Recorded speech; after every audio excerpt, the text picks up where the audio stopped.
Oui, la priorité, c'est l'éducation, parce que ça concerne l'ensemble des Français, qu'ils soient à l'école aujourd'hui ou qu'ils soient sortis des bancs de l'école depuis longtemps, puisque c'est vraiment une des trois préoccupations des Français. Et au-delà de l'éducation, c'est les valeurs communes, se retrouver autour de rituels.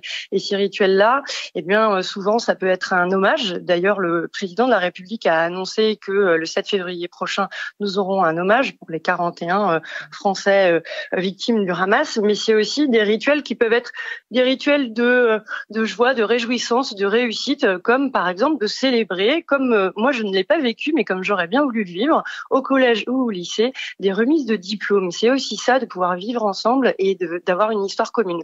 Il est revenu beaucoup sur l'histoire. Et l'histoire, on a eu effectivement des études récentes qui ont montré qu'il y avait une moindre connaissance de l'histoire. Moi, je crois beaucoup dans l'école, dans l'histoire, mais je crois aussi beaucoup dans les médias pour nous rappeler ce qu'est l'histoire commune, que ce soit la française, l'européenne, la mondiale. Et ça peut être quelque chose qui n'est pas forcément que descendant, qui peut être aussi assez réjouissant. Donc le fait de le célébrer, de célébrer par des cérémonies notre attachement aux communes, à des histoires communes, ça fait partie de ce réamorçage civique, ce réarmement civique, et ça passe sur toutes les couches de la société. Je pense que c'est important, c'est pas uniquement de se rappeler quelle serait l'instruction civique, c'est aussi de pouvoir la faire vivre et la faire évoluer. On a vraiment en face de nous un besoin commun de revivre ensemble dans un même pays.